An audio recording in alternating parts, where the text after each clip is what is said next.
Good evening to all of you. आज का इस सेशन काफी इंपॉर्टेंट होने वाला है। So definitely right to information act, ये एक विजिलेंट नागरिक होने के नाते भी हमें जानना पड़ेगा, और उसके साथ साथ चाहे फार्मासिस्ट का हो, चाहे डीआई का हो, चाहे जीपैट का सिलेबस हो, डेफिनेटली यहाँ से questions you are going to observe this questions. चलिए फटाफट मुझे चैट बॉक्स में बता दीजिए सब कुछ, ऑडियो वगैरह सब कुछ सही है, एवरीथिंग फाइन।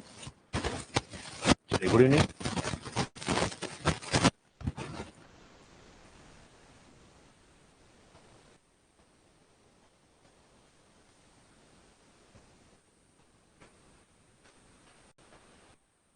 हिमांशु सिंह, आवाज वगैरह सब कुछ ठीक है, वीडियो वगैरह सब कुछ ठीक है? क्योंकि ये सेशन लंबा चलने वाला है, कंप्लीट करा के जाऊंगा, चाहे 1 घंटे लगे, चाहे 1.5 घंटे लगे, चाहे 45 मिनट लगे। मैं टॉपिक वाइज ही आपको पढ़ाऊंगा, क्योंकि आज का सेशन वैसे भी 10 मिनट लेट हो चुका है। All good sir, okay okay, good evening. चलिए 1 मिनट जरा मैं देख लूं चैट बॉक्स में, और किसी ग्रुप में कोई इशू तो नहीं है? 1 मिनट दीजिए जरा मुझे, क्योंकि मैं देख लूं जरा ग्रुप में किसी बच्चे को, स्टूडेंट को किसी इशू तो नहीं है।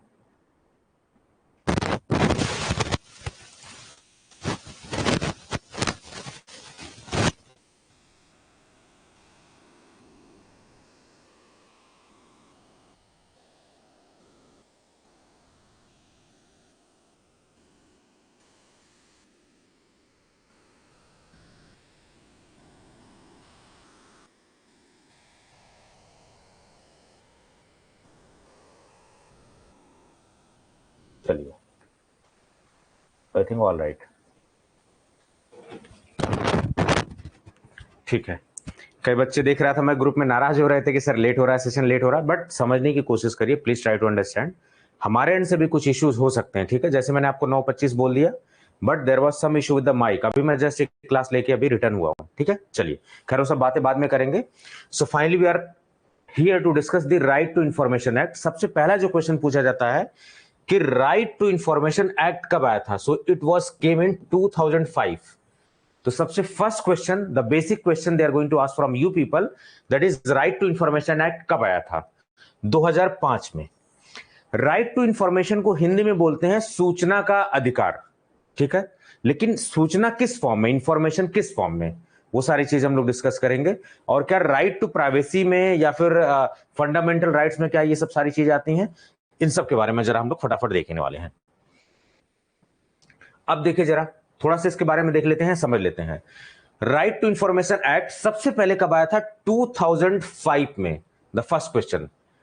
उसके बाद क्या है कि mandates timely responses to the citizen request for government information.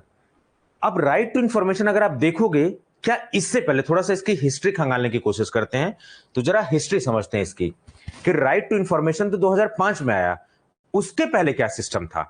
तो राइट टू इंफॉर्मेशन से पहले भी एक सिस्टम था जिसमें कि प्रिविलेज लोगों को ही सारी चीजें, फैसिलिटीज मिल रही थी, जिनको विशेषाधिकार था। जैसे मेंबर ऑफ पार्लियामेंट, कोई हायर पोस्ट का अधिकारी, कोई हायर रैंक का अधिकारी, केवल इन सर्टेन तबके के लोगों को ही केवल अधिकार था, सूचना का अधिकार, जानने का अधिकार था। लेकिन 2005 के बाद इसको पूरी तरीके से चेंज कर दिया गया और बोला गया कि सारे ऑल सिटीजन्स के लिए ओपन कर दिया गया। समझने की कोशिश करिए। यस, कुछ लोग हैंड रेज कर रहे हैं, जरा इशू देख लें क्या है उनका। भाई प्रचार वगैरह मत करिए यार आप लोग, गलत बात है ये, ठीक है? पढ़ने आए तो पढ़िए, इसको पॉलिटिसाइज मत करिए प्लेटफॉर्म को, इट्स वेरी बैड टू सी, ठीक है? कोई इंस्टा आईडी शेयर कर रहा है, कोई क्या शेयर कर रहा है, कोई, इससे कुछ फायदा नहीं होने वाला है, ठीक है? चलिए, जो भी आपके क्वेश्चंस हैं we are going to take in the last. पहले मुझे फुली पढ़ा लेने दीजिए, otherwise main important points miss out हो जाएंगे, ठीक है? सो राइट टू इंफॉर्मेशन जो अब आया है 2005 में, 2005 के बाद आया, इसका मतलब पहले भी कुछ सिस्टम रहा होगा। So we need to have an idea about the history. तो उससे पहले भी सूचना का अधिकार था, लेकिन प्रिविलेज पर्संस को, विशेष लोगों को ये छूट थी। जैसे मेंबर ऑफ पार्लियामेंट हो गए, कोई हायर रैंक का अधिकारी हो गया, या किसी मिनिस्ट्री को कुछ इंफॉर्मेशन चाहिए, दे आर हैविंग सब प्रिविलेज्ड, उनके पास कुछ विशेषाधिकार थे। It means right to information was limited to certain persons, कुछ लिमिटेशंस थी। बट 2005 के बाद क्या चेंज आया? 2005 के बाद जो चेंज आया कि सारे सिटीजन्स के लिए ओपन कर दिया गया। भारत का हर नागरिक को अधिकार है कि वो गवर्नमेंट जितने भी ऑफिशियल्स हैं उनसे या गवर्नमेंट के जितने ऑर्गेनाइजेशन हैं उनसे वो फंडिंग ले सकते हैं। उसमें कुछ एग्जाम्पशंस है, वो सब हम बात करेंगे अभी सारी चीजों पर। लेकिन क्या सर इससे पहले कोई सिस्टम नहीं था? तो इससे पहले मैं नेट पे सर्च कर रहा था तो एक सिस्टम मुझे मिला, freedom of information act 2002। Actually ये 2002 था, 2002। इसको अभी मैं करेक्ट कर दूंगा, ठीक है। सो इससे पहले एक लॉ पास करने की कोशिश करी, था भी वो लॉ, उसको बोलते हैं फ्रीडम ऑफ इंफॉर्मेशन एक्ट 2002। तो 2005 से पहले फ्रीडम ऑफ इंफॉर्मेशन एक्ट 2002 था, 2002 था इसमें, और इसके तहत बहुत सारे विशेषाधिकार हमें सारी चीजें मिली हुई थी। लेकिन अब क्या हुआ है, ये सारी चीजें समझने की जरूरत है। अब सिचुएशन है कि सारे सिटीजन्स के लिए ओपन कर दिया गया है। ये 2005 के पहले की स्थिति है, 2005 के बाद क्यों ऐसा किया गया? अब ये जो राइट टू इंफॉर्मेशन है, आरटीआई, जो आप लोग फाइल करते हो हर बात पे, हर 10 रुपए क्योंकि लगता है, सभी लोग फाइल कर देते हैं, तो फाइल करने का मिसयूज भी काफी हुआ है, वो भी चीज हम लोग समझेंगे अभी एक एक करके सारी चीजें। तो धीरे धीरे थोड़ा समझ आने दीजिए, डेफिनेटली सब चीज आपको समझ में आने वाली है। अब ये क्यों किया गया? इसलिए किया गया कि सिस्टम में अकाउंटेबिलिटी बढ़े, इसलिए किया गया कि ट्रांसपेरेंसी बढ़े। जैसे मैंने कहा कि मैं ये क्लास लूंगा तो मेरी जवाबदेही है, if I have taken some fees from you people, it's my whole sole responsibility, मैं आपको बेहतर तरीके से पढ़ाऊं, आपको क्वालिटी कंटेंट दूं, ठीक है। तो गवर्नमेंट की भी कुछ जिम्मेदारी है, क्योंकि ये जिम्मेदारी बहुत जरूरी है किसके लिए? एक डेमोक्रेटिक कंट्री के लिए। So democracy is the fundamental root, क्योंकि इंडिया एक डेमोक्रेटिक कंट्री है, तो डेमोक्रेसी के फंडामेंटल्स मेंटेन रहे, उसके लिए ट्रांसपेरेंसी बड़ा इंपॉर्टेंट है, अकाउंटेबिलिटी इज वेरी इंपॉर्टेंट। तो अब देखेंगे किसके द्वारा लिया गया। तो अगला क्वेश्चन जो इंपॉर्टेंट है ये जरा समझ लीजिए, department of personnel and training, ministry of personnel public grievances and pensions to provide a RTI portal gateway. तो ये initiative department of personnel and training, ministry of personnel public grievances and pensions, ये इन्होंने initiative लिया इस सब चीजों के लिए। To the citizens for the quick search of the information, कोई भी भारत का नागरिक जिसको इंफॉर्मेशन चाहिए, ही और she can take the information, age का कोई बाउंडेशन नहीं है, ठीक है। फिर उसके बाद किससे? फर्स्ट अपीलेट अथॉरिटी, यानी कि कभी भी इंफॉर्मेशन आप मांगते हो किसी गवर्नमेंट या स्टेट बॉडी से या फिर स्टेट्यूटरी बॉडी से, तो उसके अलावा भी अगर नहीं इंफॉर्मेशन आपको टाइमली मिलती है तो अपील का क्या प्रोसीजर है? फर्स्ट किसके पास कर सकते हो, सेकंड किसके पास कर सकते हो, वो सब चीजें अमॉन्गस्ट अदर। अब सारी चीजें, ये जितनी भी पब्लिक अथॉरिटीज है, इनसे आप इंफॉर्मेशन मांग सकते हो। अभी धीरे धीरे समझते आप रहो, सारी चीजें अभी समझ में आने वाली है। ऑब्जेक्टिव क्या है जरा ये देख लीजिए। ऑब्जेक्टिव ये है कि सिटीजन्स को इंपावर किया जाए, सबसे पहले सशक्त बनाया जाए नागरिकों को, भारत के नागरिकों को। ट्रांसपेरेंसी को, पारदर्शिता को बढ़ावा दिया जा सके, ट्रांसपेरेंसी को प्रमोट किया जा सके, और अकाउंटेबिलिटी, जो जवाबदेही है, फिक्स हो कि भाई आप इस पोस्ट पे बैठे हुए हैं। जैसे मान लीजिए अगर हम चाहें कि हमारे पार्लियामेंट का कितना कॉस्ट आया बनाने में, अभी क्या कलर उसका होने वाला है, इसलिए चाहते तो हम पहले पूछ सकते थे कितना कॉस्टिंग आई, गवर्नमेंट ने ये स्कीम लॉन्च किया, कहां कहां ये स्प्रेड हुई, कितना करोड़ खर्च हुआ, इंफॉर्मेशन हम पूछ सकते हैं। तो अकाउंटेबिलिटी और ट्रांसपेरेंसी को फिक्स करने के लिए, और ये जो अकाउंटेबिलिटी और ट्रांसपेरेंसी है, जिसको हिंदी में ट्रांसपेरेंसी को पारदर्शिता बोलते हैं और अकाउंटेबिलिटी को जवाबदेहिता बोलते हैं, कि आप किसी के लिए अकाउंटेबल हो। जैसे मैं आपसे फीस ले रहा हूं, आपको पढ़ा रहा हूं, तो आप मेरे से सवाल पूछ सकते हो, I am accountable to you. और ट्रांसपेरेंट सिस्टम इसलिए रखा, मैंने डेमो वीडियोस नोट टेस्ट सब कुछ दिया है, आप चेक कर लो कि आपको किस लेवल का कंटेंट मिल रहा है। जिस लेवल का वहां कंटेंट मिलेगा, सेम उससे बेहतर या उस लेवल का कंटेंट आपको यहां मिलेगा, उससे खराब क्वालिटी का कंटेंट यहां नहीं मिलेगा। सो इट्स ट्रांसपेरेंसी, ठीक है। ये सारी चीजें, उससे क्या होगा? करप्शन। एक बहुत इंपॉर्टेंट चीज मैंने सीखी है कि अगर आप जितना ही ज्यादा जागरूक होगे करप्शन से, आप उतने ही कम आपके पास करप्शन के चांसेस होंगे। तो करप्शन को एक कम करने का एक बहुत बड़ा माध्यम है जानकारी होना। अगर आप विजिलेंट रहेंगे, जानकार रहेंगे, रूल्स रेगुलेशन के प्रति जानकार रहेंगे, तो there will be less chances of corruption, ठीक है। ये सारी चीजें, और मेन रूट क्या है? डेमोक्रेसी, ठीक है, लोकतंत्र को बचाने के लिए। तो लोकतंत्र के एक इंपॉर्टेंट पैरामीटर पर अब देखा जाए तो ट्रांसपेरेंसी, अकाउंटेबिलिटी, ये सारी चीजें, ठीक है। Citizen is better equipped with necessary vigilant on the instrument of the government body, ये सारी चीजें, ठीक है, इन्फॉर्म्ड होना चाहिए। लेकिन क्या हर बात पे आरटीआई फाइल करनी पड़ेगी? अब ये इंपॉर्टेंट सवाल है, इट्स वेरी इंपॉर्टेंट। क्या हर बात पे आरटीआई फाइल है? No, absolutely not. कुछ रिस्ट्रिक्शंस है जहां पर आरटीआई या फाइल नहीं कर सकते, अभी वो सब पढ़ेंगे हम लोग। लेकिन क्या हर बात हम आरटीआई से पता लगाएं? ऐसा भी जरूरी नहीं है। इट मींस कि जो भी इंफॉर्मेशन है आपकी वेबसाइट पे होना चाहिए, इसीलिए हम आपको कोर्स लॉन्च करते हैं, तो कोर्स की इंफॉर्मेशन आपको देते हैं। कोई भी गवर्नमेंट का ऑर्डर जारी आता है, वेबसाइट पे आता है। आप देखते हो लाइव स्ट्रीमिंग हो रही है हाई कोर्ट वगैरह के, सुप्रीम कोर्ट के डिसीजन के, आप देख रहे हो। क्यों? ट्रांसपेरेंसी को बढ़ाने के लिए। तो गवर्नमेंट को ये ऑर्डर है कि जितनी भी पब्लिक अथॉरिटीज हैं वो अपनी वेबसाइट पर इंफॉर्मेशन डिस्प्ले करें। हर छोटी से छोटी बात के लिए आरटीए फाइल नहीं की जा सकती। समझ गए आप? तो यानी कि गवर्नमेंट सुमोटो, जिसको बोलते हैं ना SUOMOTO, सुमोटो का मतलब खुद से, अपने इच्छा अनुसार। तो गवर्नमेंट का भी राइट है कि अपनी इच्छा अनुसार जो भी, जैसे मान लीजिए Uttar Pradesh public service commission, Gujarat public service commission, Uttarakhand public service commission या यूनियन पब्लिक सर्विस कमीशन, तो उनके वेबसाइट पे आप पहले से इंफॉर्मेशन देखते हो, तो वो अपने खुद से खुद संज्ञान लेंगे और खुद भी इंफॉर्मेशन देंगे। हर छोटी सी छोटी बात पे आरटीआई फाइल करना जरूरी नहीं है। अब पढ़ेंगे कैसे इसको, ये जरा समझते हैं हर चीज को एक एक करके। 1 मिनट दीजिए जरा, ठीक है? आप लोग नाराज हो जाते हैं 2-4 मिनट क्लास लेट होती है, समझने की कोशिश नहीं करते, ठीक है? थोड़ा सा बैकग्राउंड में समझने की कोशिश करिए कि साथ में क्या चल रहा है और चीजें, ठीक है? फोकस इस बात पे नहीं रहता कि किस क्वालिटी का कंटेंट पढ़ाया जा रहा, फोकस इस बात पे रहता है 5 मिनट क्लास लेट हो गई। नाराज हो जाते हैं। 1 मिनट रुकिए जरा। ये सब नजरिए की बात है, ठीक है? आप क्या देखना चाह रहे हैं एक्चुअली। चलिए, तो अगर हमें अच्छे से पढ़ना है तो डेफिनेटली, मैंने आपको क्या कहा था जूरिस्प्रूडेंस में, आपको हमेशा गवर्नमेंट की पीडीएफ गवर्नमेंट की साइट से पढ़ना चाहिए। तो चलिए एक एक करके जरा हम लोग डिस्कस करते हैं। राइट टू इंफॉर्मेशन, ये हमने साइट खोली rti.government.in, भारत सरकार की गवर्नमेंट की ऑफिशियल वेबसाइट है। आप कहीं से कुछ मत पढ़िए, आप यहीं से पढ़िए सारी इंफॉर्मेशन। तो मैंने आपको जो अभी पढ़ाया, जो ज्ञान बांटा, वो देखिए यहीं से मैंने उठाया हुआ है। लेकिन इतने से काम नहीं चलने वाला है, आपको डिटेल में पढ़ना पड़ेगा। क्यों? With the two perspective. आप एक नागरिक हैं, उसके नाते भी आपको जानने का अधिकार है। दूसरी बात, आपके एग्जाम में भी आना है, कंपटीशन पॉइंट ऑफ व्यू से भी इंपॉर्टेंट है।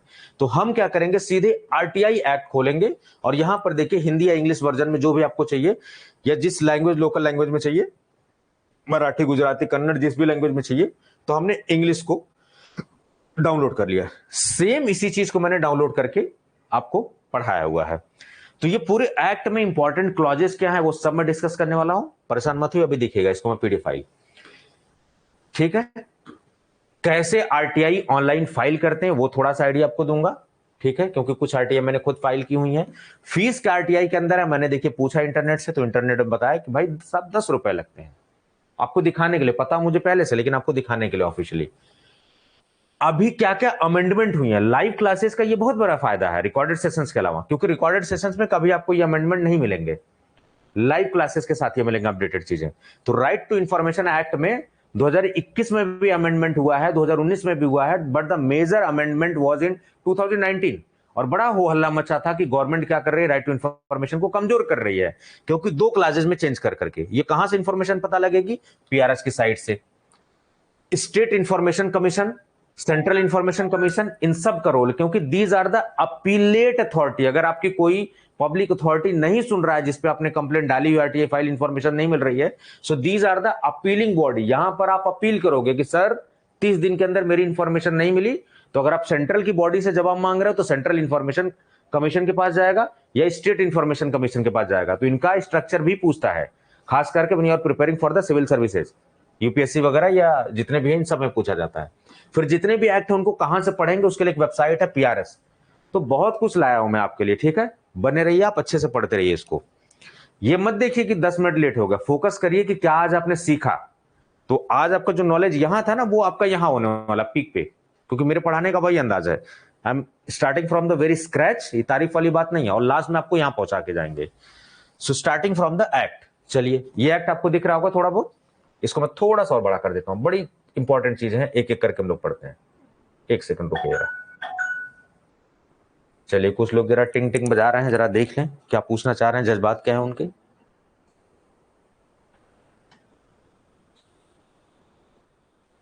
सर डिस्प्ले में मेरा नाम आ रहा है, काइंडली रिमूव इट।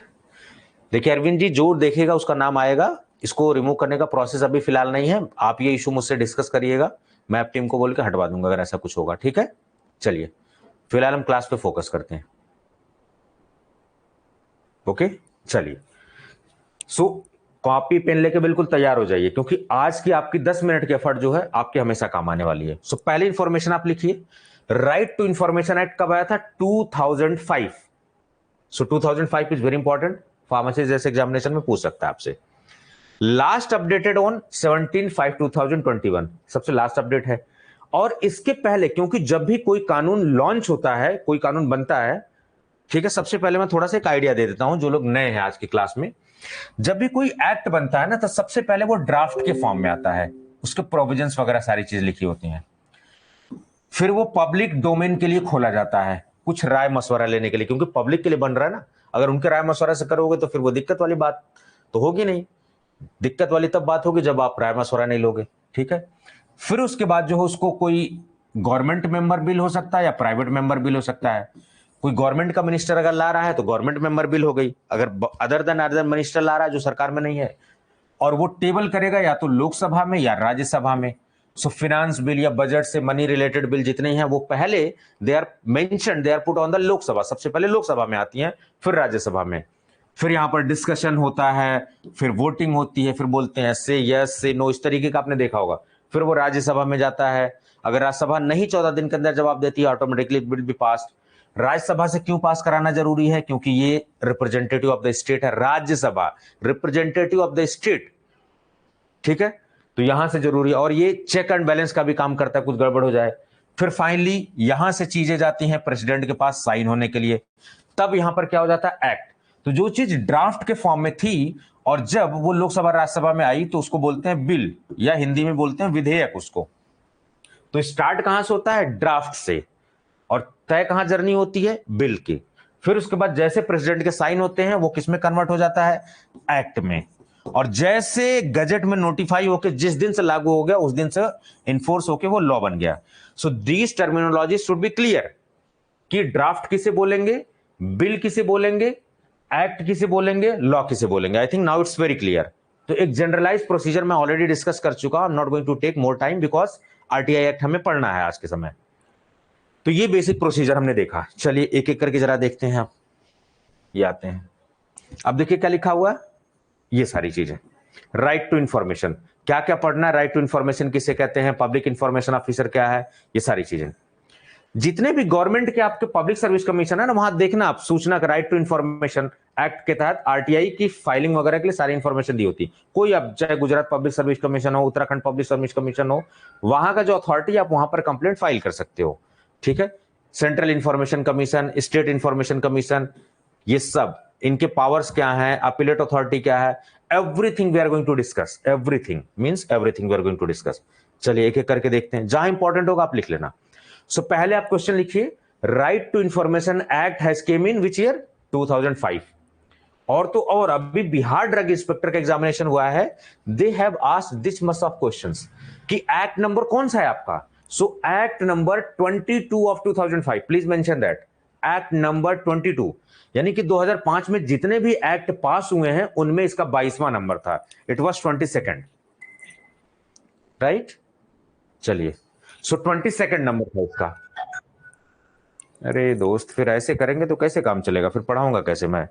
इतना हिंड्रेंस क्यों है, समझ में नहीं आ रहा है। बताइए सौरभ जी, चंदन जी। आई हैव ऑलरेडी टोल्ड कि please ask your questions in the last of the class, otherwise मेरे पढ़ाने का रिदम खराब होगा, वो बहुत सी इंफॉर्मेशन छूट जाएगी। क्योंकि इस दिमाग में फिट करना होता है पहले से कि अच्छा ये पढ़ाऊंगा, पहले ये पढ़ाऊंगा, ये पढ़ाऊंगा, ये पढ़ाऊंगा। थिंग्स आर अरेंज्ड, ठीक है। चलिए अब देखिए क्या लिखा हुआ, an act to provide for the setting out practical raising of right to information for the act to secure access. ये इंपॉर्टेंट है, बड़ी कभी कभी ये डेट बड़ी डीप पूछ ली जाती है डीआई में। सो 15 जून 2005 को ये पूरी तरीके से पास हुआ था, इसको आप देख लीजिए, ठीक है। थोड़ा सा information under the control of public authorities. अब ये पब्लिक अथॉरिटी जो है ना, यही बड़ा इंपॉर्टेंट है। किसको पब्लिक अथॉरिटी बोलेंगे, ये जरा समझने वाली बात है। In order to promote transparency and accountability in the working of every public authority. तो जनरली किसके लिए आरटीआई फाइल की जाती है? पब्लिक अथॉरिटी के लिए। पब्लिक अथॉरिटी कोई सरकार हो सकती है, कोई ऑर्गेनाइजेशन हो सकता है, कोई एनजीओ हो सकता है जो गवर्नमेंट द्वारा फंडेड है, ठीक है, ये सब। तो पब्लिक अथॉरिटी के अंदर कौन कौन आते हैं, इट्स मींस कि कहां पर आप आरटीआई फाइल कर सकते हो, कहां नहीं, वो सब मैं डिस्कस करने वाला हूं प्रैक्टिकली।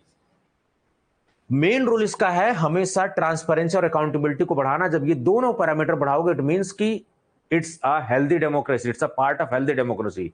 तो अल्टीमेटली आप you are making strong the roots of democracy. तो अगर पूछा जाए कि आरटीआई क्यों लाया गया, to increase the transparency and accountability in the system in the public authorities.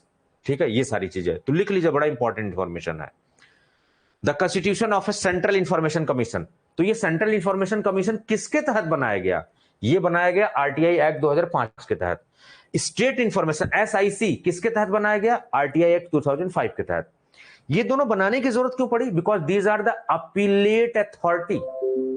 जैसे आप लोअर कोर्ट में जाते हो, फिर आपकी बात नहीं सुनी जाती है, हाई कोर्ट में जाते हो, and last appellate authority supreme court, उससे बड़ा कुछ नहीं है। सुप्रीम कोर्ट केवल आपके ऑर्डर को देखता है, डिसीजन फाइनली देगा, अपने ऑर्डर को पलट सकता है, रिव्यू कर सकता है, लेकिन उससे हायर अथॉरिटी नहीं है।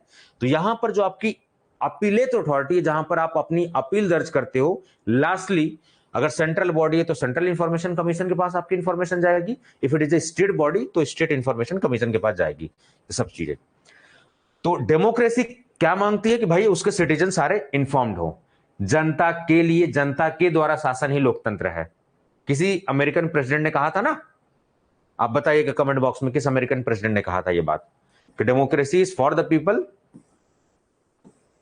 And by the people. इस तरीके की इंफॉर्मेशन आपने देखा होगा।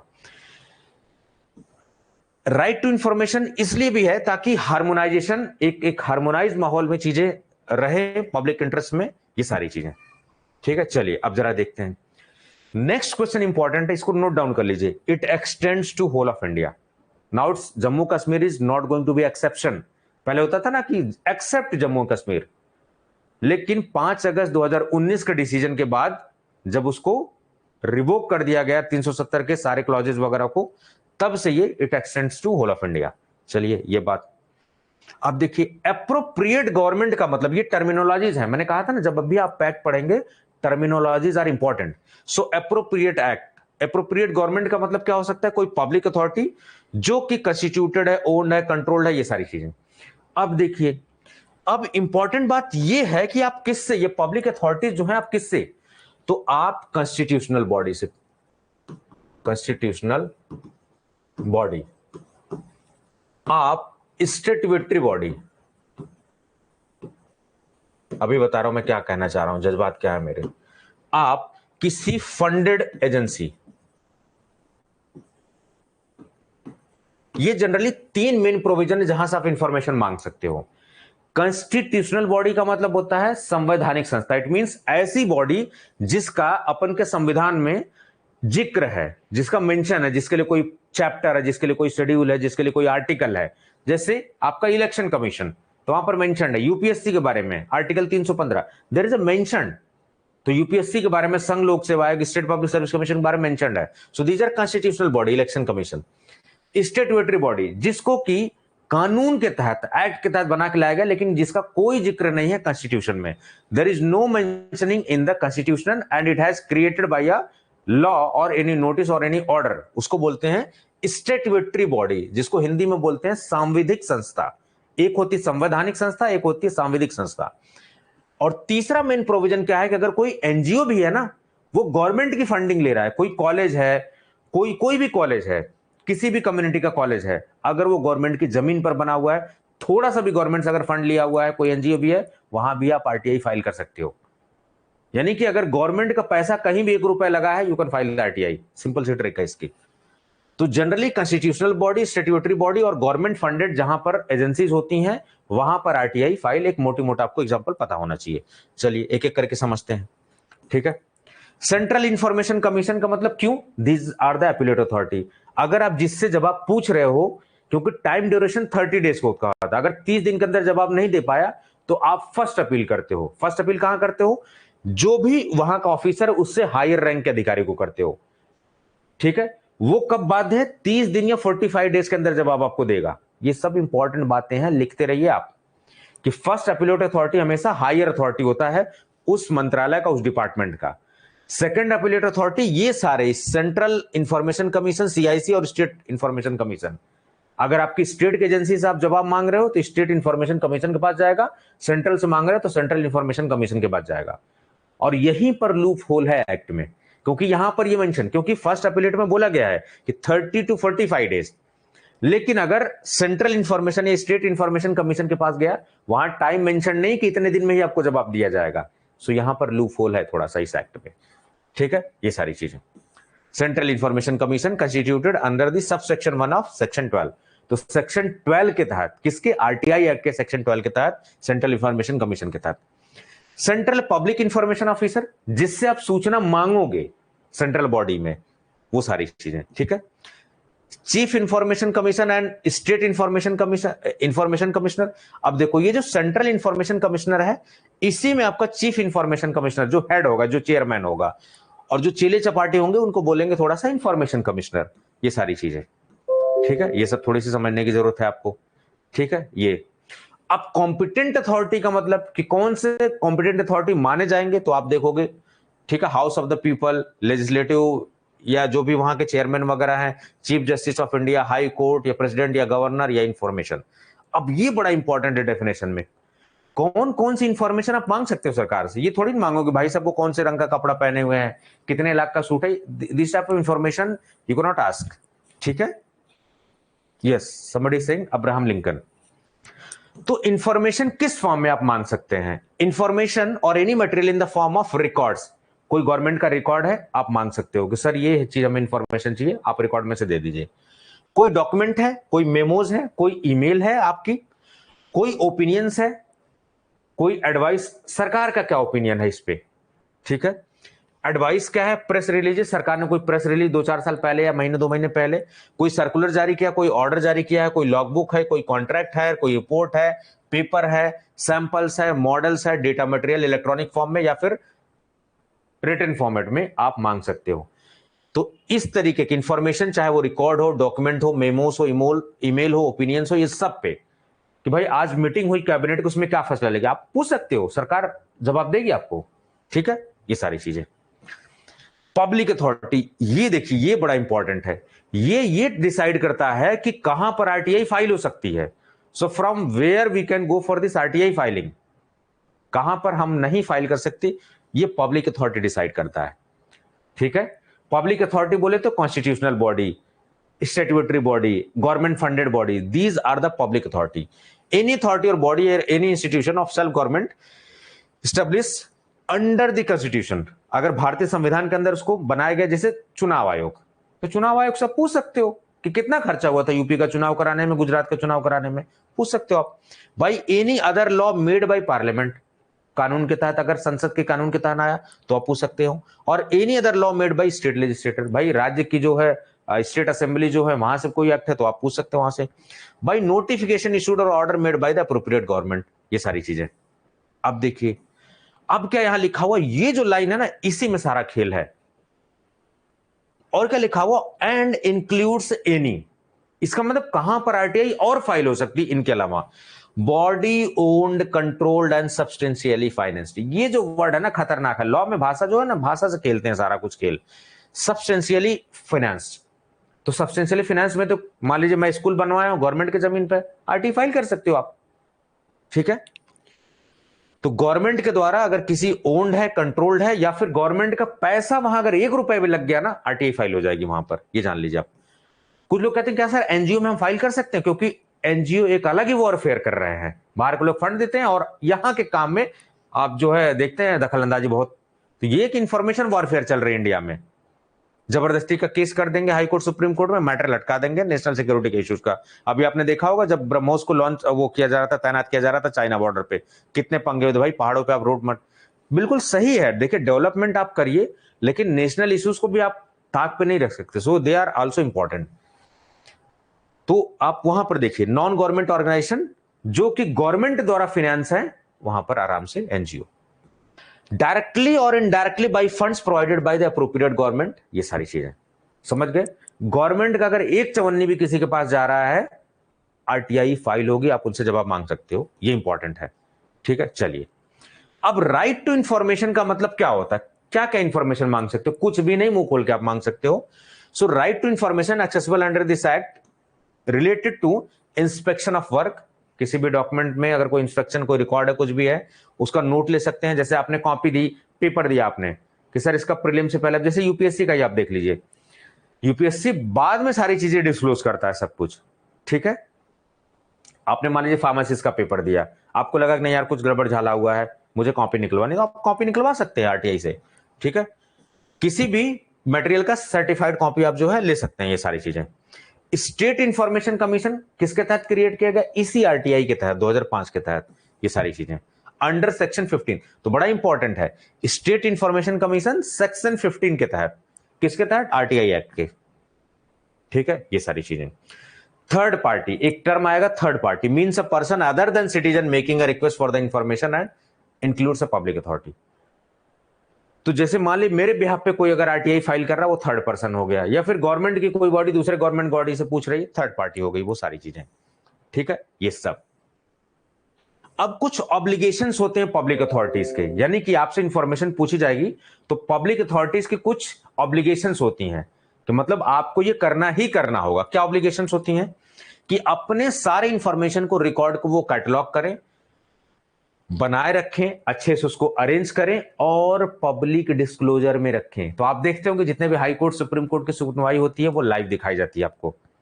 आप देखते होंगे जितनी भी गवर्नमेंट की वेबसाइट है सब कुछ वो ओपन पब्लिक डोमेन में रखते हैं, इसी के तहत, सूचना के अधिकार आरटीआई के तहत। क्योंकि हर चिंदी से चिंदी चीज आप आरटीआई के लिए फाइल तो नहीं करोगे, तो it is expected from the government that you please display the some information. आप मेरे से भी उम्मीद करते हो, तो I have also displayed some information about the courses, everything। तो ये सारी चीजें, ठीक है। चलिए, ये सब इंफॉर्मेशन हमने पढ़ लिया, चलिए ठीक है। बजट्स वगैरह ये सारी चीजें बहुत ज्यादा हमारे लिए इंपॉर्टेंट नहीं है, ठीक है। ऑल रिलेवेंट फैक्ट वगैरह सारी चीजें जो आपको पता होना चाहिए। देखिए यहां क्या लिखा हुआ है, बड़ा इंपॉर्टेंट है, provide as much information suo motu, SUMOMOTU। Suo motu का मतलब स्वतः ज्ञान लेना। जैसे देखते हो कुछ भी गड़बड़ होता है तो सुप्रीम कोर्ट बीच में आ जाता है, हाई कोर्ट बीच में आ जाता है, भैया यहां गड़बड़ हो रहा है, ठीक ठाक करो, नहीं ठीक कर दिए जाओगे। तो सुमोटो, अपने से किसी चीज पे एक्शन लेना, उसको सुमोटो। तो ये जो वेबसाइट पे इंफॉर्मेशन रहती है, जो लाइव स्ट्रीमिंग दिखाई जाती है, दैट इज सुमोटो, खुद से संज्ञान लेना किसी चीज का, ये सब। अब देखिए designation of public information officer. अब जैसे उत्तर प्रदेश पब्लिक सर्विस कमीशन है, गुजरात पब्लिक सर्विस कमीशन, तो वहां पर आपको पब्लिक इंफॉर्मेशन ऑफिसर मिलेगा जो आपके कंप्लेंट को रिसीव करेगा, इंफॉर्मेशन देने की कोशिश करेगा, सारी चीजें। तो every public authority within 100 days of enactment of this act designate as many officer as central public information और state public information। तो आप किससे मांगोगे इंफॉर्मेशन? तो अगर सेंट्रल की इंफॉर्मेशन मांग रहे हो तो सेंट्रल पब्लिक इंफॉर्मेशन ऑफिसर उसका जवाब देगा, वो रिसीव करेगा। दूसरा स्टेट पब्लिक इंफॉर्मेशन ऑफिसर, बात समझ में आई? इन्हीं दोनों लोगों से आप मांगने की कोशिश करोगे।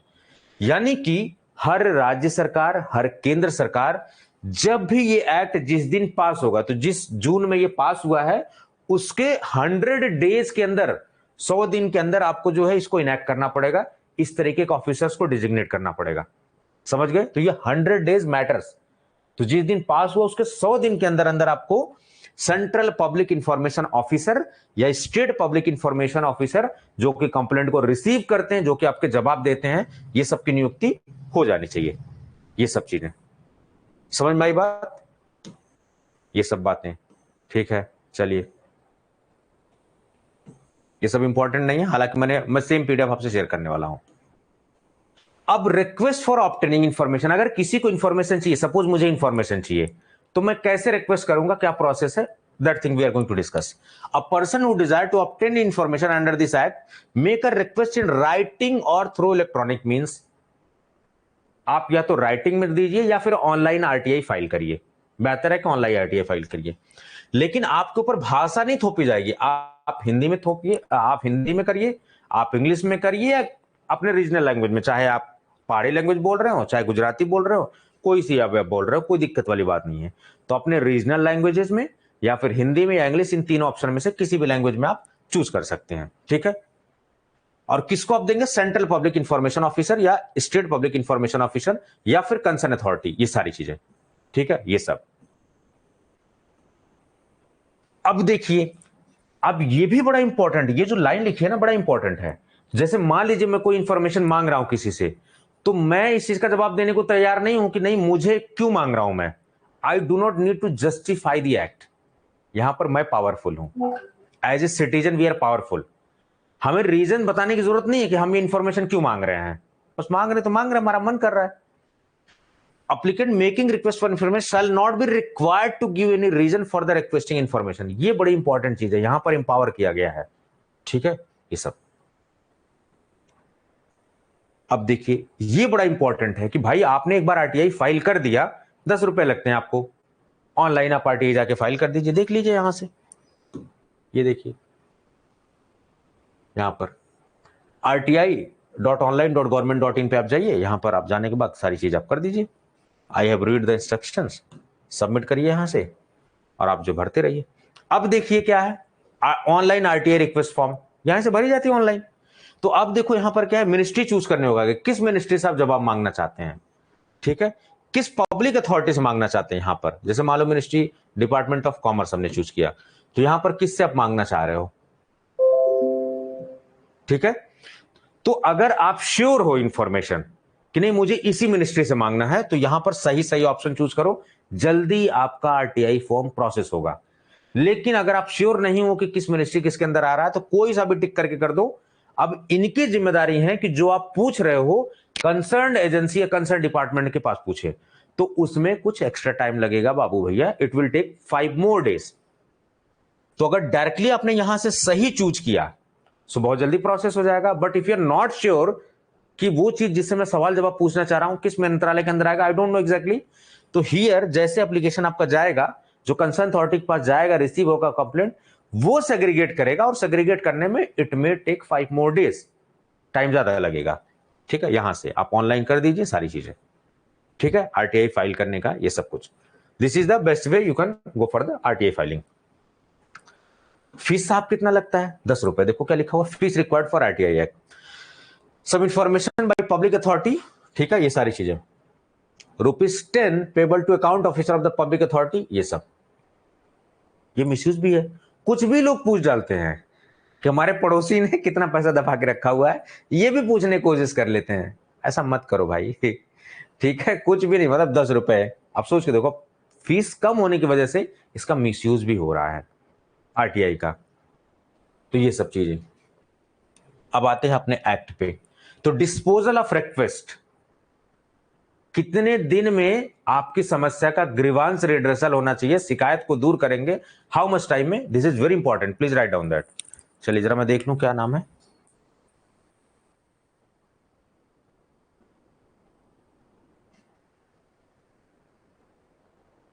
ऐसा तो नहीं पढ़ा रहे होंगे सर, इट्स नेसेसरी।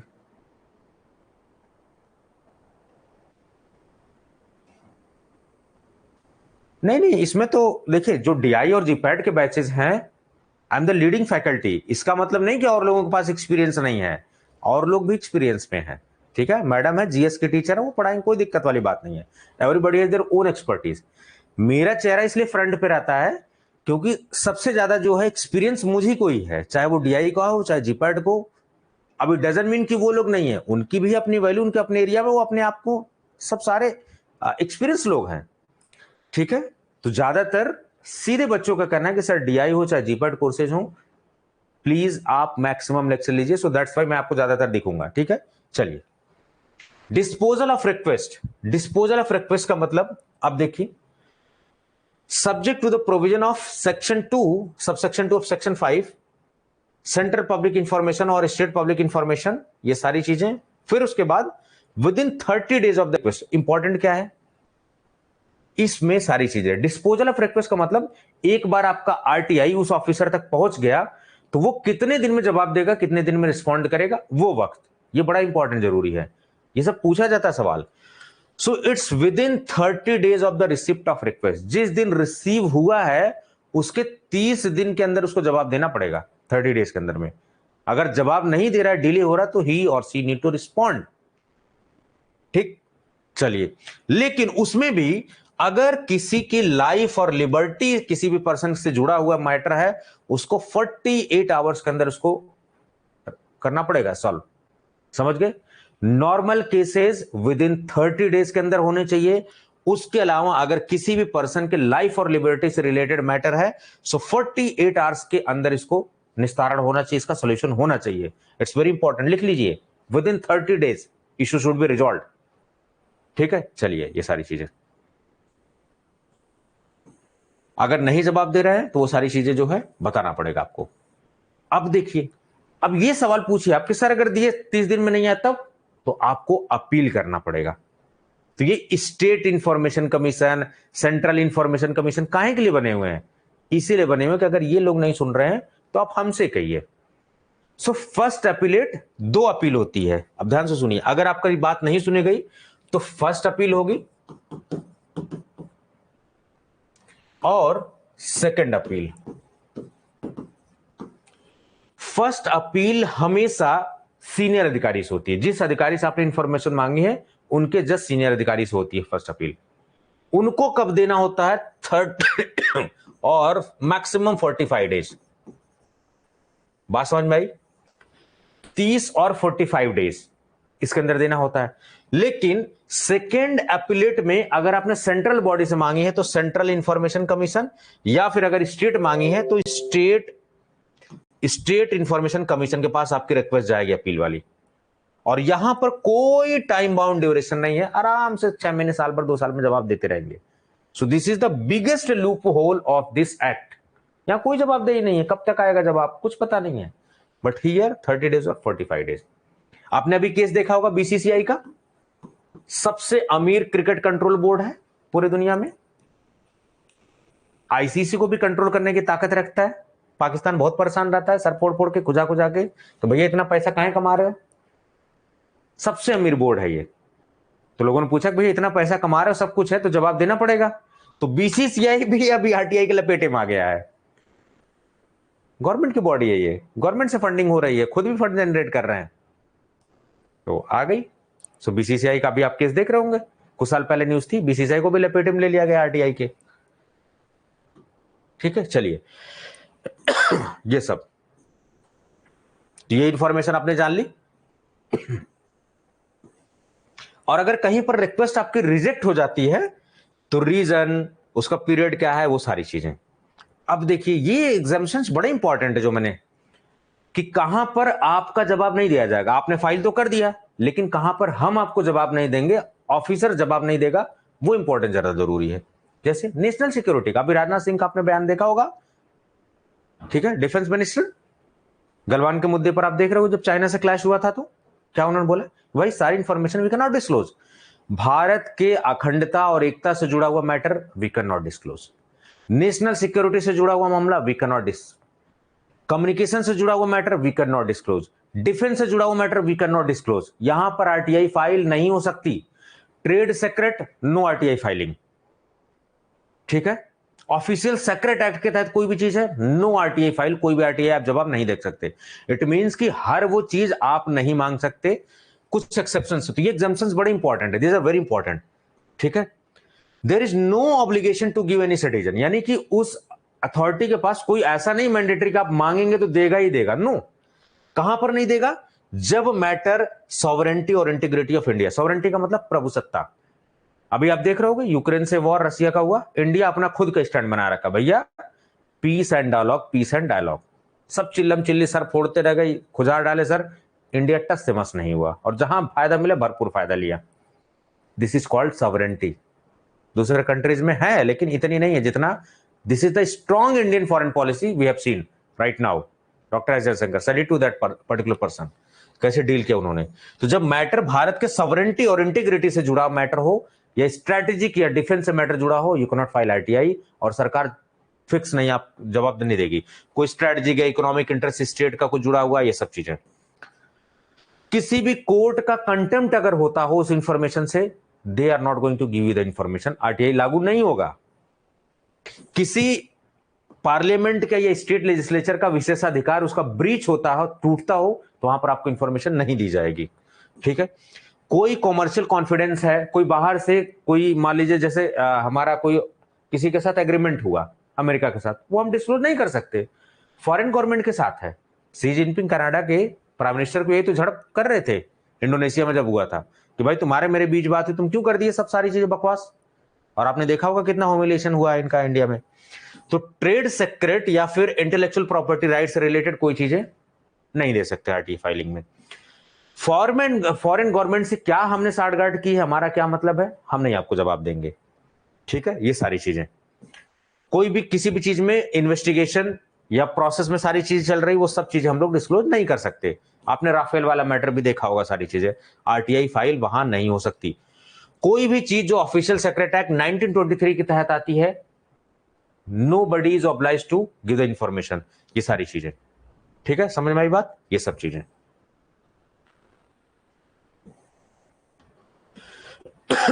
तो कहां पर आरटीआई फाइल नहीं होगा ये जान लीजिए, कहां पर फाइल होगा ये जान लीजिए।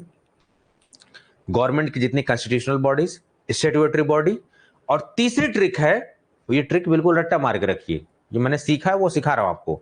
जहां पर भी गवर्नमेंट का 1 रुपए भी अगर पहुंच गया, यानी कि गवर्नमेंट फंडिंग, चाहे वो प्राइवेट हो, चाहे कोई प्राइमरी स्कूल हो, चाहे कोई मदरसा हो, चाहे कोई कॉलेज हो, चाहे आपने जमीन ली हो, चाहे पैसा, कुछ भी इंस्टीट्यूशन हो, अगर वहां गवर्नमेंट की फंडिंग चली गई, एनजीओ हो, आरटीआई फाइल होगा, आप जवाब मांग सकते हैं। चलिए ठीक है, ये सारी चीजें।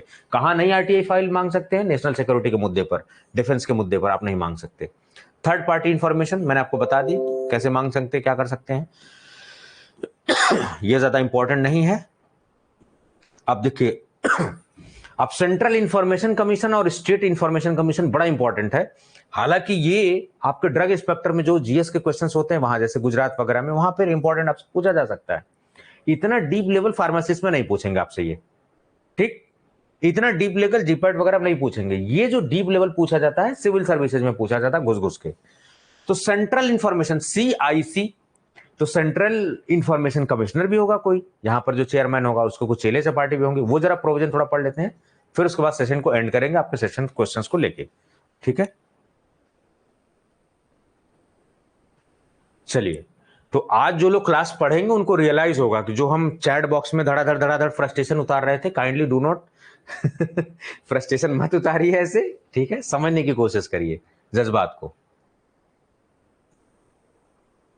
अब जैसे आपसे अभी सेशन आपसे लूंगा मैं 10-15 मिनट, आप पूछते पूछते पूछते अभी देखो कब आधा घंटा हो जाएगा कुछ पता नहीं। तो अगर इसके बाद जो बैच होगा वहां लेट होगा कि नहीं होगा, तो आपको भी थोड़ा समझना पड़ेगा कि अगर 10 मिनट लेट हो रहा है, इट मींस कि किसी सेशन में डाउट सेशन चल रहा है। अगर खाली क्लास लेके मैं मुंह उठा के से चलाऊं तो फिर कितना गलत हो जाएगा। अभी मैं आपको सारा ज्ञान बांट के चला जाऊं, कितना गलत हो जाएगा। अगर आपके सवाल ना लूं तो फिर कोई मतलब नहीं है। तो सेंट्रल इंफॉर्मेशन कमीशन क्या है, ये वही अपीलेट बॉडी है जो सेंट्रल मैटर को डील करती है। ठीक है, तो किसके द्वारा, क्योंकि सेंट्रल इंफॉर्मेशन तो केंद्रीय सूचना आयोग है, तो केंद्र सरकार द्वारा, तो constituted by the central government and notified in official gazette, भारत सरकार का जो ऑफिशियल गजेट है उसमें नोटिफाई किया जाएगा, known as central information commission. अब मुझे ये बताइए कि ये central information commission constitutional body की स्टैट्यूटरी बॉडी है, जरा फटाफट आंसर बताइए। अभी मैंने कॉन्स्टिट्यूशनल और स्टैट्यूटरी बॉडी का एग्जांपल बताया था। Is this a constitutional body? Please mention in the comment box.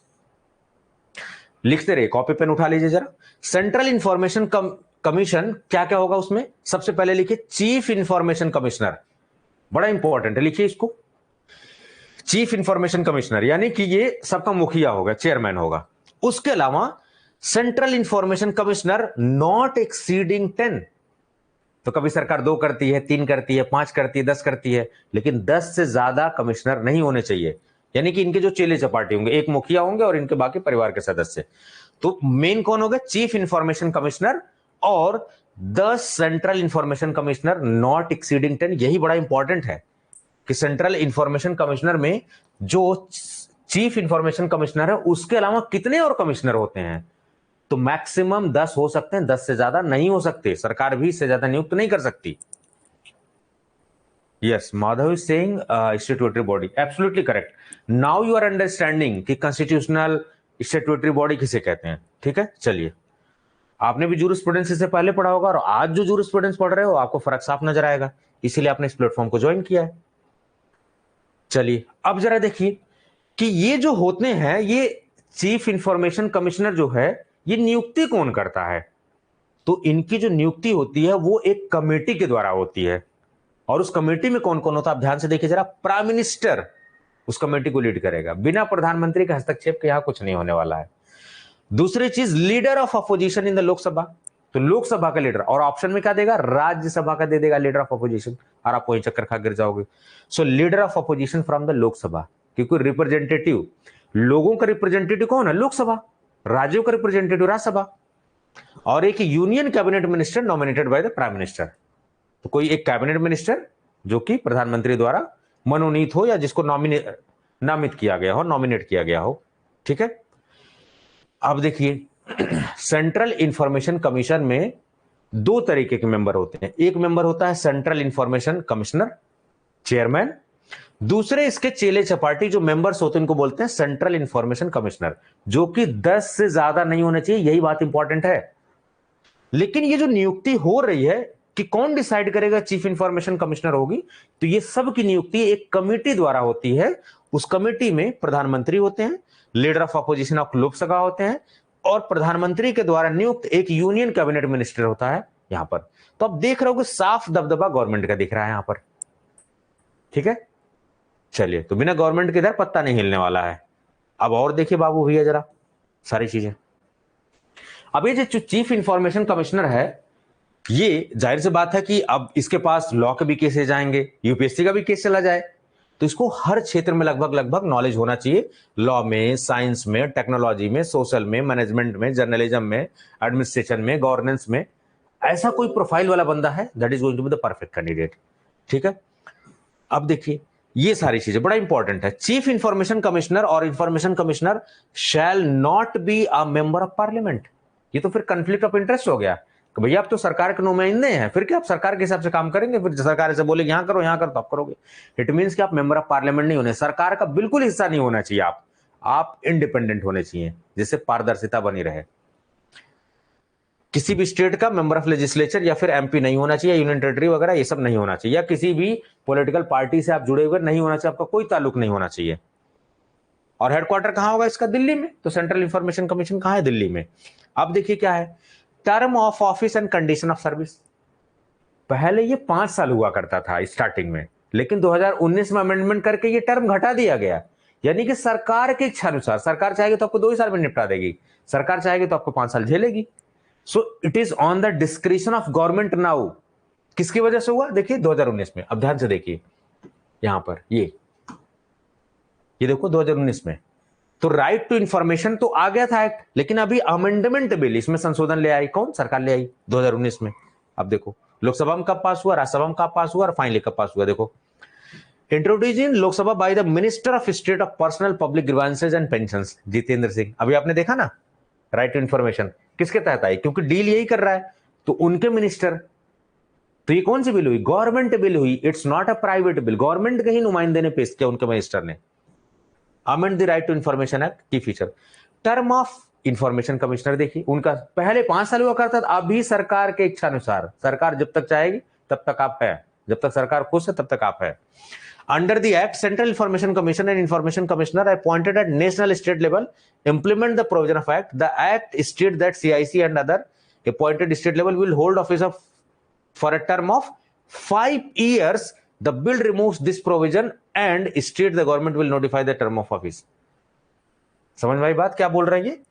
देखिए द एक्ट स्टेट दैट पहले 5 साल के लिए होगा, लेकिन अभी सरकार के रमो करम पर on the description of government the bill removes the provision and state of central government will notify the term of office. तो अपोजिशन ने क्या बोला कि भैया सरकार तो यूज कर रही है, मिसयूज कर रही है, जो नहीं पसंद आएगा उसको हटा देगी सरकार। तो अपोजिशन ने खूब हल्ला मचाया हुआ था, रोना पीटना मचाया हुआ था एकदम बिल्कुल। तो अब सोच के देखिए, तो टर्म ऑफ कमिश्नर को चेंज किया गया किसमें? 2019 का अमेंडमेंट में। सैलरी का देखिए पहले इक्विवेलेंट सैलरी थी, इलेक्शन कमीशन जो कमीशन के हेड होते हैं उनके तहत। देखिए अब that shall state that the salary of CIC and central level will equivalent to the salary paid to the chief election commissioner and election commissioner. पहले इनके बराबर थी, अभी इनसे घटा दिया गया। भैया तो आप बराबर नहीं तो कैसे बराबर सैलरी आपको मिल रही है? तो पहले इनकी पोस्ट इक्विवेलेंट थी, सैलरी भी इनकी इक्विवेलेंट थी। Similarly the salary of CIC and ICs at the state level will be equivalent to the salary paid to the state election commissioner and state government के जो हैं उनके तहत। लेकिन अब क्या हुआ? That the salaries, allowances and other terms and conditions of the service of the central state government will be determined by central government. 1.5 lakh, 2 lakh, 2.5 lakh, 3 lakh, महीने जितना भी देते हैं सेंट्रल गवर्नमेंट। पहले फिक्स तक इनकी सैलरी इलेक्शन कमिश्नर के पोस्ट इक्विवेलेंट है तो सैलरी उतनी मिलेगी। अभी वो सैलरी चेंज की गई, डिडक्शन इन द सैलरी। तो दो चीजें हैं, एक तो सैलरी में चेंज किया गया और इनके टर्म में चेंज किया गया। तो दो चीजों पे 2019 में अमेंडमेंट हुआ है। लाइव क्लास पढ़ने का यही इंपॉर्टेंट फायदा है। ठीक है, चलिए अभी पुराने एक्ट पे आते हैं अपने। अब देखो क्या लिखा हुआ, chief information commission prescribed bye the central government and shall not be eligible for reappointment. ये क्यों इस तरीके से लिखा गया है? क्योंकि आपने देखा होगा अपडेटेड इन 2021। ये जो डॉक्यूमेंट है ये 2021 का अपडेटेड डॉक्यूमेंट में पढ़ा रहा हूं। इसका मतलब कि 2019 का अमेंडमेंट इसमें है, इस फाइल में। आपको अपडेटेड फाइल पढ़ा रहा हूं मैं। या फिर 65 की उम्र होने तक, जो पहले होगा उतने में आप निपटा दिए जाओगे। कहने का यह मतलब है कि जो आपका टर्म होगा केंद्र सरकार या राज्य सरकार डिसाइड करेगी, लेकिन अगर उसमें एज आपकी 65 साल हो गई या जो दोनों में से पहले होगा, आप पहले अगर 65 साल के हो गए तो भी आपको रिटायर कर दिया जाएगा। और सबसे बड़ी बात है कि आप, यहां लिखा हुआ है शैल नॉट बी री एलिजिबल फॉर रीअपॉइंटमेंट। होता है ना कि फिर दोबारा से फिर उसी पोस्ट पर नियुक्ति हो जाए, अब आपका कोई स्कोप नहीं है, आप जाइए। तो रीअपॉइंटमेंट नहीं होगा बिल्कुल भी, जो भी कमिश्नर होगा उसका रीअपॉइंटमेंट नहीं होगा। और जो भी टर्म है वो किसके ब्रह्मोक्रम पर है? सरकार के। और पैसा कौन डिसाइड करेगा? सरकार। ठीक है, ये सारी चीजें देखिए सेंट्रल गवर्नमेंट डिसाइड करेगी, सेंट्रल के कमीशन में। हटाएगा कौन? तो सेंट्रल की जितनी भी नियुक्ति होती है ना, वो प्रेसिडेंट के नाम पर होती है, तो हटाने का अधिकार भी प्रेसिडेंट को होगा। और हटाने का बेसिस क्या होगा वो भी जरा समझते हैं। तो सेंट्रल इंफॉर्मेशन कमीशन को अगर हटाया जाएगा तो प्रेसिडेंट के ऑर्डर पे, और कौन सी गलती के बेसिस पर कि बाबू भैया आपने क्या गलती किया है? On the ground of proved misbehaviour और incapacity for the incapacity under the supreme court. जो भी आपके खिलाफ अगर जांच या इंक्वायरी बैठी हुई है, सुप्रीम कोर्ट का कोई डिसीजन आ गया, या प्रेसिडेंट को ऐसा लगता है कि भाई आपने मिसबिहेवियर किया है, या फिर आपका जो है प्रॉपर रिस्पॉन्स नहीं है, ये सारी चीजें, या फिर आपके अंदर कोई असक्षमता है, आप उस चीज को पोस्ट को डिलीवर कर सकते हैं, तो इस बेसिस पर आपको राष्ट्रपति हटा सकते हैं। सेंट्रल की जितनी भी नियुक्ति होती है ना, वो राष्ट्रपति के ही देखरेख में होती है। आप यूपीएससी, आप आईएएस बन जाइए, देखिए जो प्रेसिडेंट है वही आपको करेंगे। ठीक है, प्रेसिडेंट ही इसको सस्पेंड भी कर सकते हैं, ये सारी चीजें। किसी केस में अगर आप एंगेज हो गए, ठीक है, तो ये सब।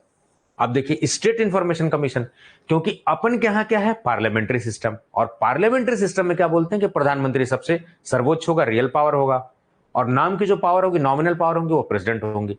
तो सेम पार्लियामेंट्री सिस्टम अपन के स्टेट में भी लागू है। तो जो स्टेट आपका था सेंट्रल इंफॉर्मेशन कमीशन, वही आपका स्टेट इंफॉर्मेशन कमीशन भी होगा।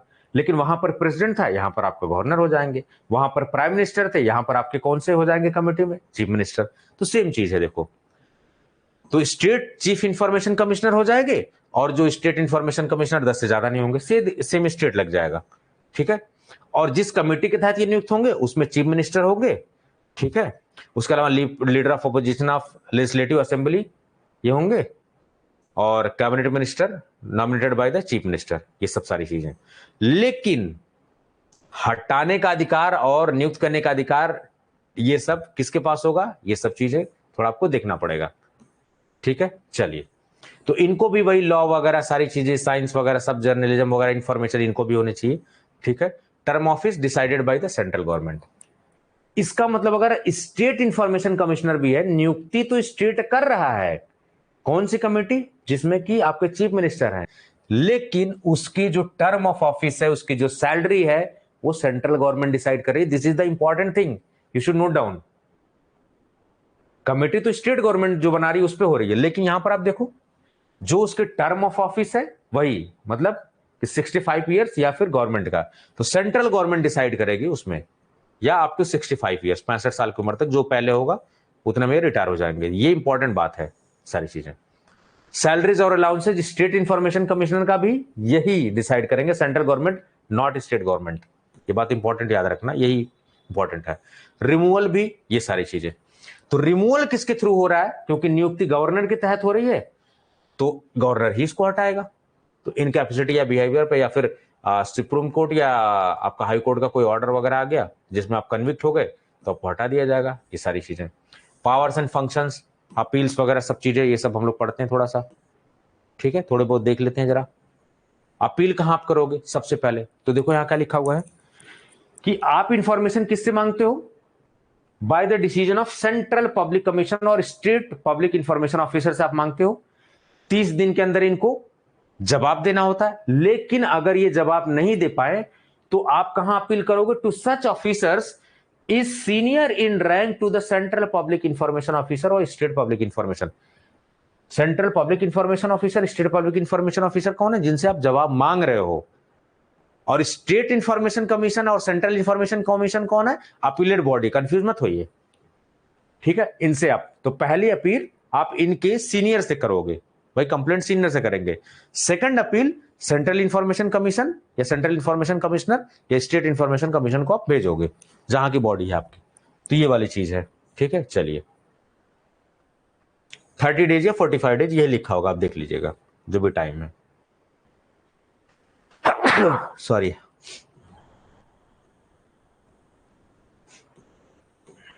देखिए पेनाल्टीज वगैरह। अच्छा अब ये सोचिए कि आपने 30 डेज के अंदर मांगा, अपील भी हुआ, ये सब सारी चीजें नहीं दे पाए, तो इनके अंदर कुछ फाइल भी लगेगी, कुछ फाइन भी इनको देना पड़ेगा। तो कौन फाइन लगाएगा? जो स्टेट इंफॉर्मेशन कमिश्नर है, सेंट्रल इंफॉर्मेशन कमीशन है, वो इनके ऊपर, ये जो है इनके ऊपर कंप्लेंट वगैरह के ऊपर कुछ फाइन वगैरह करेंगे। तो पेनल्टी क्या है? 250 rupees each day till application is received, ठीक है? जब तक सेंट्रल या स्टेट इंफॉर्मेशन कमीशन के पास हो रहा है, हर दिन 250 रुपए इनके ऊपर फाइन लगेगी, लेकिन नॉट एक्सीडिंग 25,000 रुपीज। 25,000 रुपीज, 25,000 रुपए से ज्यादा फाइन नहीं लगेगा। किसके ऊपर? जिनसे जवाब आपने मांगा था। अगर नहीं देंगे तो फाइन भी लगेगा, आप देख लीजिए।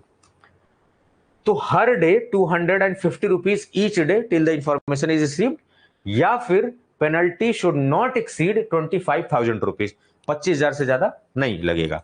ये बात हो गई। अब ऐसा थोड़ी ना कि 250 रुपए आपने कोई नौकरी चाकरी नहीं करना, केवल आरटीआई फाइल करके इनसे पैसे ले रहे हो, तो ये भी कमाने का जरिया आपने बना लिया। ऐसा नहीं होना चाहिए, ठीक है? ये सब तो बहुत कुछ हमने पढ़ा, ठीक है? आरटीआई के बारे में पढ़ा, आरटीआई आया क्यों, उससे पहले कौन सा इंफॉर्मेशन था, कैसे लोग बाग काम कर रहे थे, फिर सेंट्रल इंफॉर्मेशन कमीशन क्या है, स्टेट इंफॉर्मेशन कमीशन क्या है, कौन कौन लोग उसके सदस्य होते हैं, कितने एक्सीड नहीं करने चाहिए, कौन सी कमिटीज उनको लुक आफ्टर करती है, कौन टेन्योर डिसाइड करता है, कौन सैलरी डिसाइड करता है, कौन अपॉइंटमेंट करता है, कौन किसका पावर है, कौन अपीलेट बॉडी है, कैसे आरटीआई फाइल करना है, अगर जवाब कब आएगा, कहां पर आरटीआई फाइल नहीं कर सकते हो, जवाब अगर कोई नहीं देता तो अपील कहां करना है, कितने रुपए लगेंगे, प्रोसेस क्या है, everything we have discussed practically, ठीक है? सारी चीजें। तो ये डायरेक्टली एक्ट में आपको शेयर करूंगा, आप भी इस एक्ट को ध्यान से पढ़िएगा, ठीक है? चलिए, तो ओथ वगैरह देने के लिए ये जो ओथ होती है ना स्टेट इंफॉर्मेशन कमिश्नर किया, तो इन सब लोग जो लोग ना शपथ वगैरह भी लेते हैं, तो ये सब देखिए, ये सब, इन सब से आप जो आरटीआई वगैरह आप नहीं मांगेंगे, ठीक है? ये सब।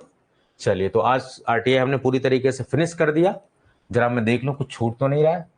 यहाँ मैंने आपको पढ़ा दिया आरटीआई, यहाँ से एक्ट पूरा आप डायरेक्ट पढ़ोगे, या ऑनलाइन सबमिशन का आपने बता दिया, मैंने फीस का बता दिया, राइट टू इंफॉर्मेशन एक्ट में अमेंडमेंट क्या है वो मैंने आपको बता दिया, स्टेट इंफॉर्मेशन कमीशन के बारे में आपको पढ़ना है तो आप यहाँ से पढ़ सकते हैं। जैसे यूपी का पढ़ना आपको तो यूपी का पढ़ सकते हो, गुजरात का पढ़ना है गुजरात का पढ़ सकते हो, सेंट्रल का पढ़ना है तो आप सेंट्रल इंफॉर्मेशन कमीशन cic.government. हमेशा गवर्नमेंट की साइट को पढ़िए। कैसे पढ़ेंगे? इनके बारे में, अबाउट अस के बारे में पढ़िए। अब देखिए इंट्रोडक्शन जरा इनका पढ़ लेते हैं, हम कौन है। देखो क्या लिखा हुआ है, चलिए अब जरा देखिए, central information commission has been constituted with effect to 12/10/2005। और कब आया था एक्ट? आरटीआई एक्ट जून 2005 में आया था, under the right to information act. किसके तहत आया? अरे यार फोन फोन आ रहा है, एक मिनट रुकिए जरा, किसी बंदे का अर्जेंट फोन आ रहा है, मैं जरा मैसेज कर दूं, नहीं तो फिर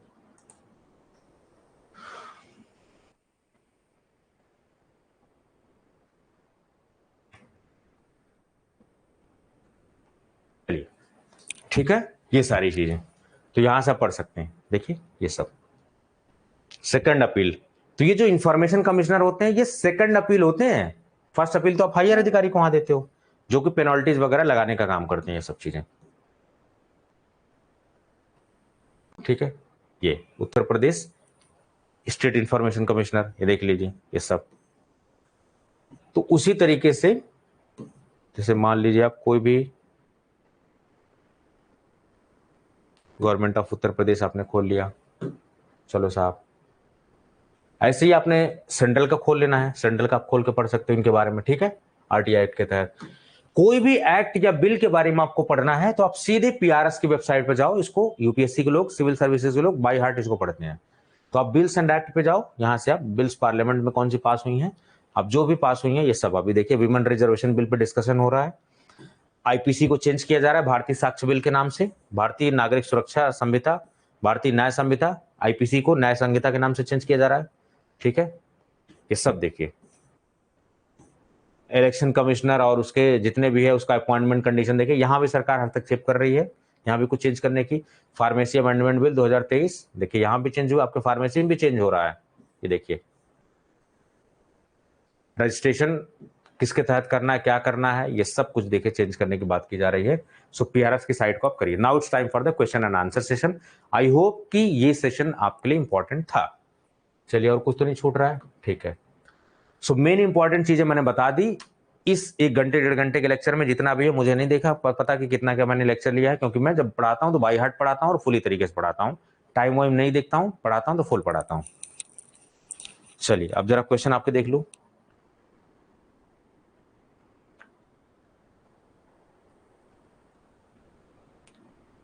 हाँ, जरा स्टार्टिंग से आता हूं सबके सवाल।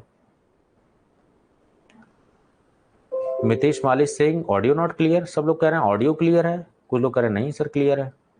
ऐसा तो नहीं हो गया कि सारा पढ़ाना बेकार हो गया मेरा?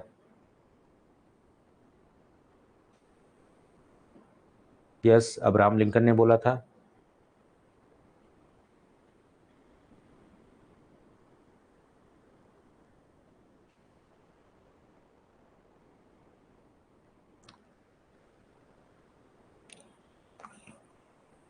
बिल्कुल आपके सिलेबस का पार्ट है, बिल्कुल आपके सिलेबस का पार्ट है, आप कंफ्यूज मत होइए। RTI is the part of your syllabus. और आज आपको जानने को नहीं मिला एज ए सिटीजन। आप जवाब नहीं मांगेंगे सरकार से या फिर किसी भी ऑर्गेनाइजेशन बॉडी से अगर आपको जरूरत होगी तो। Great explanation, statutory body, okay, ठीक है।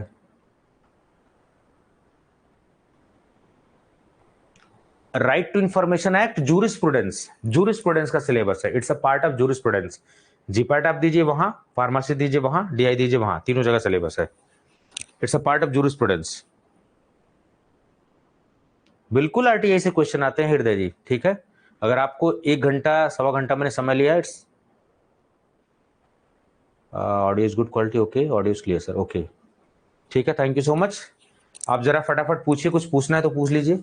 Now it's time for the free session. अभी मुझे 15 मिनट जाके ग्रुप में सबका जवाब देना पड़ेगा, रायता फैलाया हुआ है कि क्लास क्यों नहीं हो रही, ये नहीं हो रहा, डिले हो रहा, वो नहीं, समझने की कोशिश नहीं करते, ठीक है। तुरंत भड़ास उतारना चालू। क्वालिटी देखिए, quality, I am not the person of quantity, I am the person of quality. आपके लिए 2 4 5 6 लेक्चर 10 लेक्चर मायने रखते होंगे, मेरे लिए 1 2 लेक्चर भी डेली मायने रखते हैं, but quality, there should be quality. ऐसा पढ़ो कि जिंदगी में दोबारा पढ़ने की नौबत ना पड़े। यस, हिमांशु जी ऑलरेडी शेयर किया है मैंने कुछ question paper. Gaurav is asking very good question. Sir, RTI business में भी फाइल हो सकती है? देखिए, इंडिविजुअल के लिए आरटीआई आप फाइल नहीं कर सकते, इंडिविजुअल पर्सन के लिए आरटीआई फाइल नहीं कर सकते, क्योंकि गवर्नमेंट की फंडिंग नहीं है मेरे पास एज ए इंडिविजुअल। तो आप मेरे से इंडिविजुअल इंफॉर्मेशन नहीं ले सकते आरटीआई की फाइल के तहत।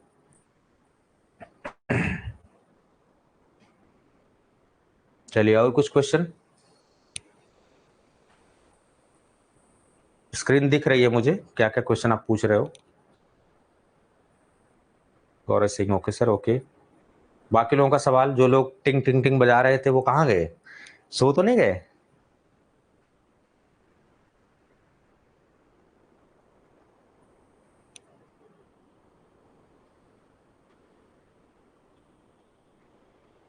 चलिए, अब ये बात मुझे बताइए, जो मैंने स्टार्टिंग में बोला था कि आपका नॉलेज यहां होगा और लास्ट में यहां होगा, तो क्या आपका नॉलेज यहां हुआ एक्चुअली में, कि सब हवाबाजी में चल रही है चीजें? ठीक है,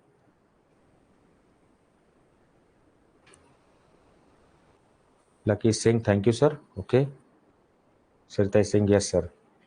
तो आज आपने जाना, कुछ लोग तो अभी जाएंगे, पूछ लेंगे भैया पड़ोसी कितना पैसा रखे हो आरटीआई फाइल, 10 रुपए लगता है, लेकिन बड़ा मिसयूज हो जाता है।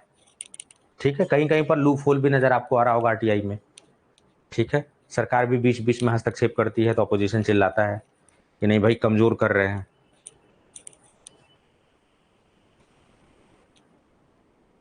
चलिए, so I think there is no more question, so I need to finish this session.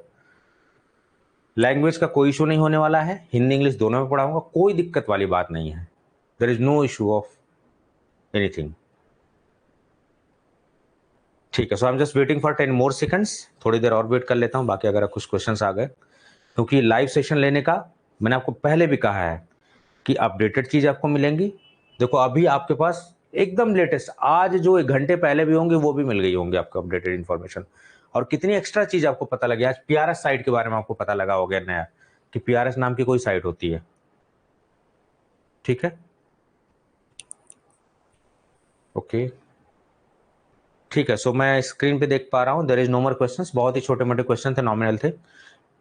तो आज के लिए इतना ही सेशन रखते हैं। Thank you so much.